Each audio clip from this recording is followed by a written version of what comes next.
It's what happens in the territory. And most of you will go back to the territories and become terrors to darkness. I want to share briefly, and then we will allow God to do great and mighty things in our midst. You know, the subject we are considering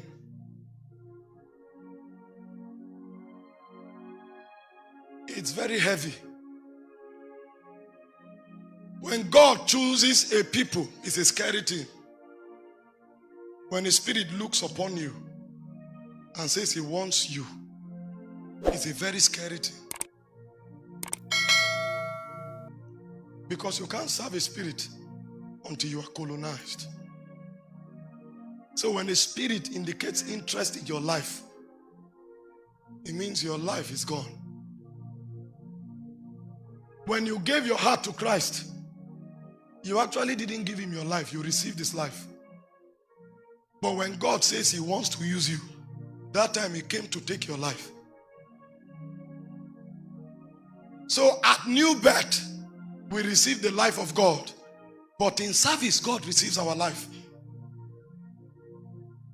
So when God says He wants to use a people, it's a scary thing. Because one, you lose your life. And number two, that you lose your life does not mean you will be approved of that spirit. Because you may give up your life, and while you're on the way, other things will come in.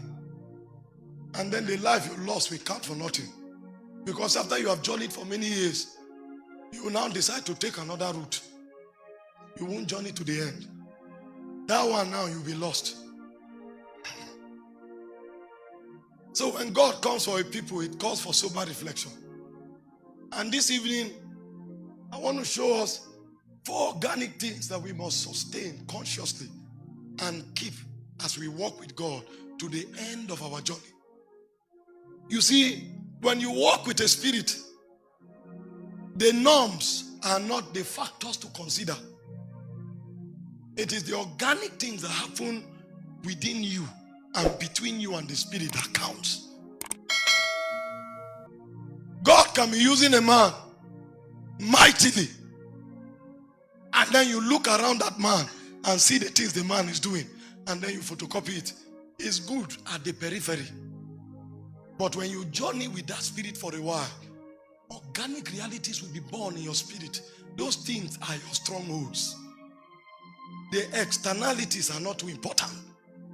You may lose the organic realities and still be doing all kinds of activities.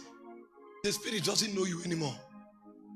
Because what binds you and that spirit is the organic cord, the lively cords between you and the spirit. Because that's where you find your peculiarity. And that's where you find your place in the operations of that spirit.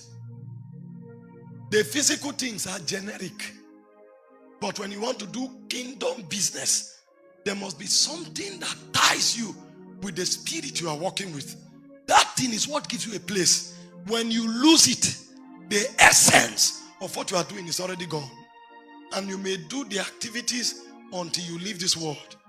But you will discover you didn't work with that spirit because he won't know you. And I will pick 4 of them this evening just to help us to understand better. You know, sometimes as a traveling minister, I move around for a long time and then I stop sensing God.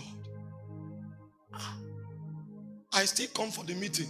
I know what to do to jack the atmosphere.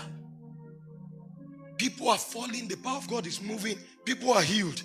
And then I come back and tell them, I didn't ascend. And then the people, with all these things that happen with the ascend, the ascension is not about what happened. It's about the romance that goes on between you and the Holy Ghost. You will not sense it, but so much will be happening. And then people will be, hey, a great man of God. If you look at what is happening, you are gone. Because over time, when you start looking for that spirit, you can't find him anymore. Because the men that walk with God, They search for God in the spirit. You know, the Bible said in Exodus 20:21, it said Moses stepped into the deep darkness where God was. He looked for him. He could pick the movement of God any day, anytime. Israel were carried away by the power. So you came for a meeting. There was power, but you couldn't trace God.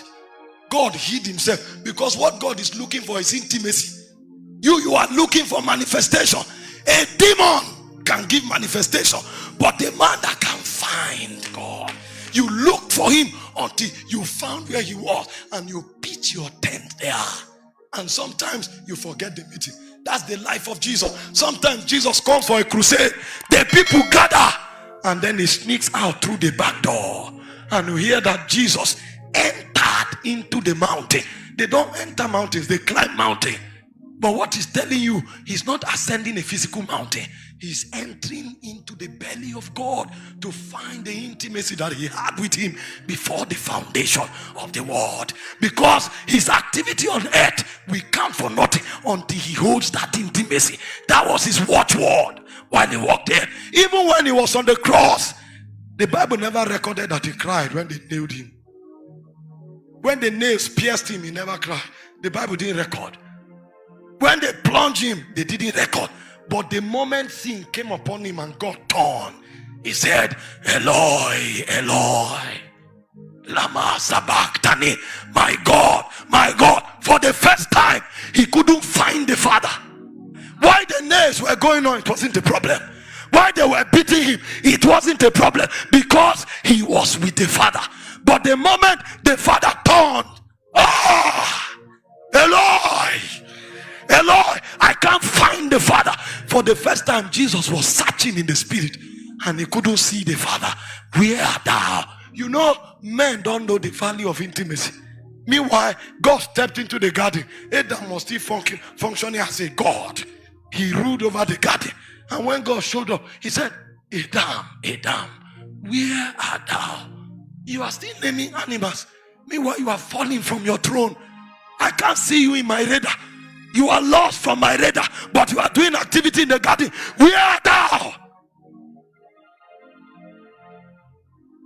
They are organic reality. And you are not numbered until you carry those things. Because when God numbers men, it is your connection with God that is your number. It's not the number of people in the auditorium. It's not moved by those who gather. It's moved by those who are connected vitally to him. So sometimes when prayer is going on, that's when some people find their God, and then they follow it until they touch God. They have had their own service. Their service has finished. They have touched God.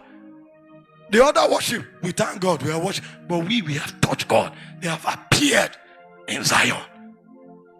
Meanwhile, the other is when worship is going on. That's where they find their God, and they journey into Zion, and they touch him. Let me not preach from body. Let's read the Bible, a book.